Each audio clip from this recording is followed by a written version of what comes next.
Straight piping the Miata today. It's a big day. Yeah. Give it a start.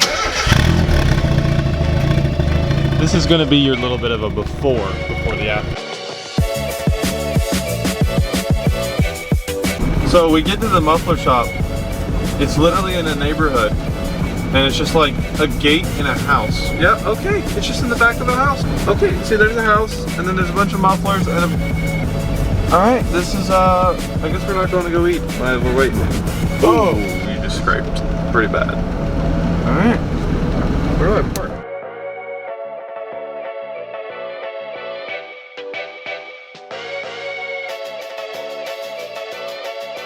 So an update on what just happened is, they looked at it and then they realized that there's a fuel leak coming from the Miata, which we knew, yeah, but we looked past because, you know, we're excited about the exhaust and all that, yeah, just, you know. So they can't weld with the fuel leak for pretty much obvious reasons, yeah. What we have to do is get the fuel leak fixed and then bring it back. So here's the actual realities of the car, guys, we were just talking about. I wanted to show y'all.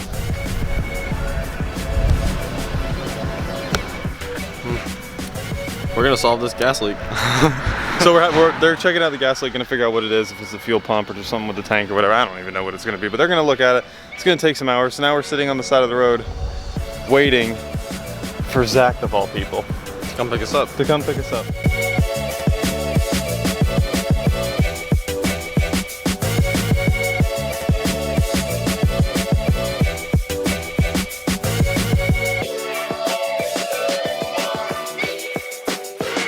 Whew.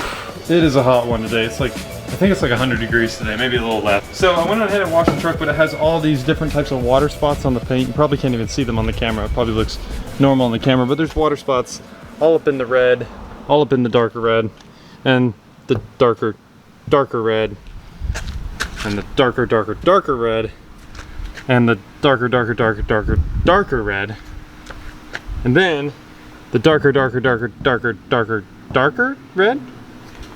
and then the darker, okay, y'all get the point, and then it's black.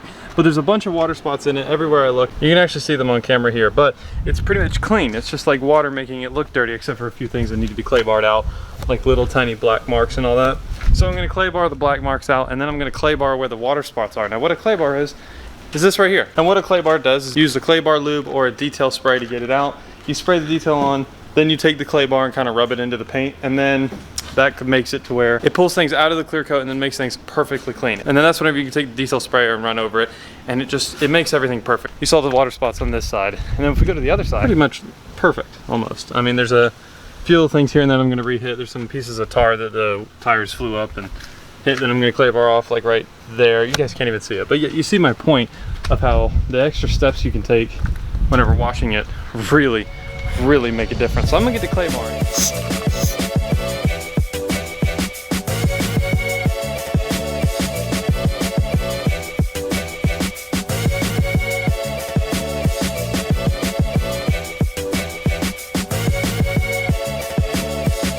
By the way, if you haven't seen this new paint job yet, go ahead and look at the video right before this, because you'll be able to see the reveal of the paint job and stuff, and I talk about how it got to this point, blah, blah, blah, blah, blah. But this is the second video the paint job's ever even been in. I mean, look at it. Whew. I can't believe I'm finally making vlogs with the truck looking like this, because it's been so long to get it to this point. Another mistake that I made outside of detailing the truck, before this truck went into the shop, we had a lot to do to get it ready, like redoing the whole front end. Like I pretty much custom built that, you know, got things powder coated, did things that need to be done in order to make this paint job look good, because both of the bumpers were chrome, the grille was chrome, the emblems were blue, the wheels were chrome, the wheels look bad, they're in bad condition, everything like that. My OG subscribers, you guys know this. So I made a small mistake on the truck. In order to get the truck ready for paint, we had to do a lot. Well, I had to do a lot of stuff, because this whole front end was chrome with blue emblems and all that. The tow hooks were chrome, the bumper was chrome, this was all chrome, like literally everything was chrome. Dingy old headlights that literally had holes in them and bad, and it was just, they were not in good condition. The wheels were chrome, which wouldn't have matched the paint. The back bumper was chrome, and there was a giant tan line here. One thing that I forgot to do, which was pretty stupid of me. See that hanging right there? That strip right there? That's an underglow strip. So yes, this truck has white underglow throughout the entire thing, which is actually a pretty cool way to set the truck apart from other trucks at nighttime. Yep. it was attached to the bed, shining down on the axle, and yes, I know that I have axle fluid issue. I'm gonna be attending to that as soon as I can. Oh, it's getting a lot worse. But wow, it's actually getting really bad. Look at the exhaust tip. I don't know if y'all can see that. It's probably too dark, but there's like fluid all on the exhaust tip. There's fluid everywhere under there. Gosh, I need to clean under there. I need to get that taken care of. I'm probably gonna be doing that myself. Not having a shop doing that, just to save a little bit of money. But because we put a lot of money into this truck, so not much more left. But as I was saying, they took off the bed to straighten out the bed because it was a little bent up, and also to paint under it and stuff like that. They had to take off the bed. But the underglow strips were mounted to the bed, and so whenever they pulled the bed off, they broke the wires. My fault. I'm not blaming them for that at all. I should have thought that ahead for that one. So the underglow only works on, I think, that side and the front. So this side is out, the strip here, the 3 strips right here that light up are all out. So we're gonna take it off and see what we can salvage, and then try to look at it and see how much I'm gonna have to order, if I'm gonna stick with the white, if I'm gonna do a different color, blah, blah, blah, blah, blah, blah, blah, blah. So that underglow strip over there, there's one, a 48-inch underglow strip lining that wall. I thought that it was out, but I think it's only because it's just not receiving power, because these wires were destroyed from being, how well can y'all see that? These wires were destroyed from being up mounted to the bed whenever the bed was taken off. And then this one is fine. It just has a little clip. They plug in back together. So I'm thinking that the power is just coming from those strips over there. That's why they're working.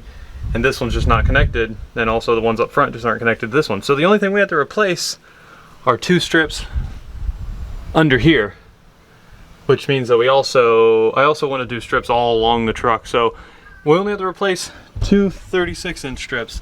There's 24-inch strips, 36-inch strips, and 48. So we only have to replace 2 36. That's not bad. That's way less expensive than I thought it was going to be. But while being under here, this really came to my attention. All this gear oil on the back axle, which means that we have to pop this off, pull it off, and then gear oil will spread really weird. You know, the main leak is obviously down here, because that's where most of the gear oil is. I mean, there's enough to get on my finger a little bit right there. And then there's some right here. I'm thinking it's just spreading up like that, because knowing gear oil, it smells weird. So what we got to do is open this up. Each bolt here, how many? 1, 2, 3, 4, 5, 6, 7, 8, 9, 10, 11, 12. Okay, yeah, I thought it was a 12. Okay, so we just got to open this up. We got to redo the gasket later, so that's going to be a different video, probably. Also, one other thing, I have a really, see all this fluid here? I don't know if y'all can see that, but there's fluid all along under the truck, like little spots, all up on the wall. I mean, all up on the bottom of the bed, all up in here, there. Sometimes I see it on the paint. You can kind of see old remnants of it on the frame, and on long trips it gets really, really bad. So I'm wondering if that's the gear oil, or if my brakes are starting to leak brake fluid, which it doesn't look like it. The bleeder valves look closed, all the lines look tight and all that. You know, I'm not really sure. So, like I said, we'll fix this. We'll see if that problem continues in another video. We'll do that. And then if it does, then I guess it's either diesel or brake fluid. I hope it's gear oil though, because I know how to fix that. I know what the issue is.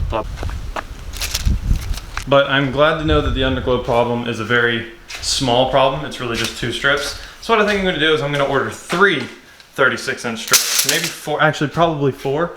I'm going to order 4 and double up on the back where they were, so it's even brighter back there. I do want to double up on every part of it, because there's like 4 24s, 4 24 inches up in here in the grill and stuff. And it's really just not bright enough to shine through the grill, so I'm probably going to double up there, double up in front to see the axle and all that, double up on the sides, which is 2 48s and 2 36s on the sides, so then I'll have 2 on each side of both, and then get 4 for the back. And then we'll be done. See how that looks. Maybe triple up, because really these strips, I know it sounds like it's an expensive process. It's really, they're not expensive. Like one of these is like 20 bucks maybe, if you're doing a replacement part thing. So like 80 bucks for the rear to be completely lit up. By the way, I almost forgot. I went down to Daytona for the weekend with a bunch of friends for Clean Culture, Slam Enough, you know, a bunch of different types of shows and stuff. But if you don't know, Daytona is a car mecca. Like, I mean, the Daytona track is there and there's always shows and stuff. So I didn't get too much footage because I was focusing on hanging out with my friends and just, you know, enjoying the weekend and all that. But here's a little bit of footage that I have.